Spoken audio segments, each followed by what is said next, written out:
I mean, I think your tagline was, you're the self-proclaimed, you went from negative net worth to debt-free millionaire inside of a decade, which is remarkable, right? Tell me a little about who you are, where you come from, what you're doing right now presently. Sure. So I started at Ramsey back in 2013 as an intern and a temp. They had to formally give me a temp job because I had already graduated from college. So legally I could not be an intern.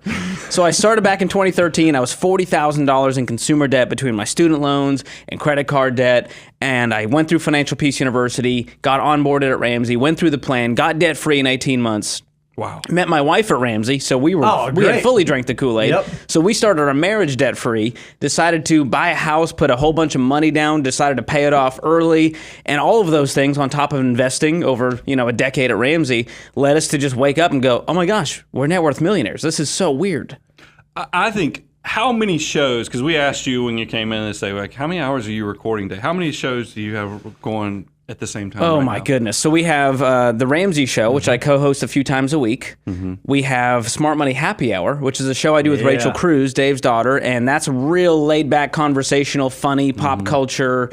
And then I have my own YouTube channel to compete with you guys, and it's tough competition. The pie's big enough. We all can be successful. But that one is the most me. It's snarky. There's all kinds of memes in there, and we're really doing a little more nerdy deep dives into some stuff to help people avoid some of these trends and traps out there that you're talking about. Help them really just believe that they can win with money despite where they're at and where they've been. What I think is wild is that right now you have probably one of the biggest voices in the financial space, right? Like, you have a huge microphone that you're able to speak through, and you've attained millionaire status at a very young age, like in your early 30s, and you didn't go start a business, you didn't go invent something, you didn't write code, you didn't sign some professional contract. You did things a little bit differently. I'd love to hear a little bit about your career journey to go from the temp, the guy who, had to be a temp because he couldn't be an intern or had to be, right, to now being the guy with the microphone. Like, that's remarkable. I think our audience would love to hear. How'd you do it? What was the path? What was the journey that you went through? Yeah, there's really two components. One is the financial path, which is, the Ramsey baby steps that anyone can follow. The other piece is the career journey, which I wowould argue is maybe more impressive to go from where I was to where I am. And that really started just by excelling in my role. Like, I'm a W-2 employee. Like you said, I don't have a business. Everyone thinks you have to start a business in order to build any level of wealth. And on our millionaire study, you guys have talked about this, it's teachers and engineers, people who work for the man, right? Quote unquote, the evil corporations. And I just enjoy working for someone else. I don't want to deal with all of the hassle of running the business. I just want to do with what I'm good at. So I started as an intern and temp in social media, and actually for the personalities, which is very full circle for me to now be in this role. I then moved into an email marketing coordinator role.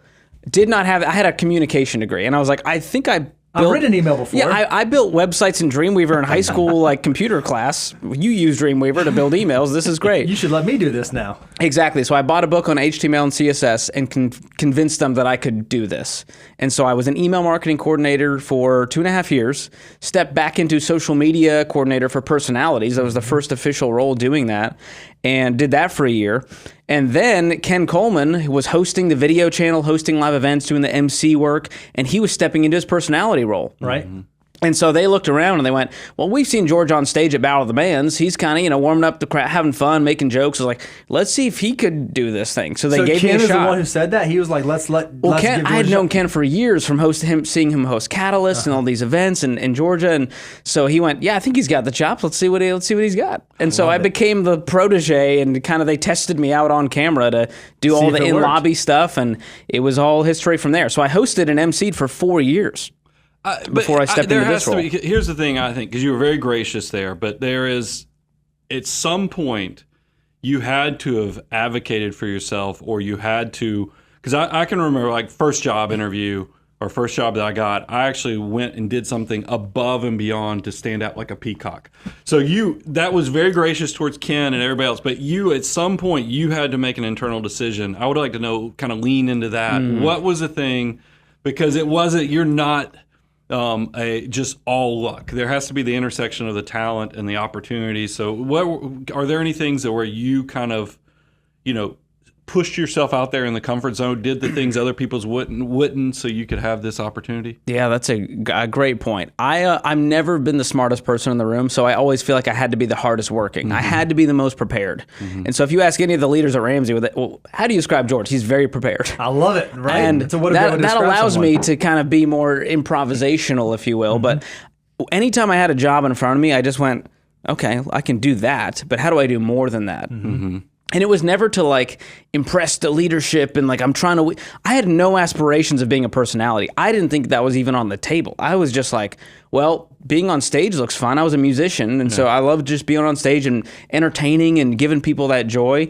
And so for Battle of the Bands, it was just like, man, the hosting is terrible. I think I could do better than that. So I raised my hand. I was like, can I host? They're like, sure. And so anytime there was an opportunity, anytime I was given a little bit of rope, I just went, how do I crush this? I love it. Yeah. And it was really for my own personal challenge. And the byproduct of that is leadership goes, here's a little more rope. Here's a little more rope. So then that turned into me creating the Borrowed Future podcast series that we did on the student loan crisis. Before I was a personality. I was a host, but they were like, well, he's a host. He can do that.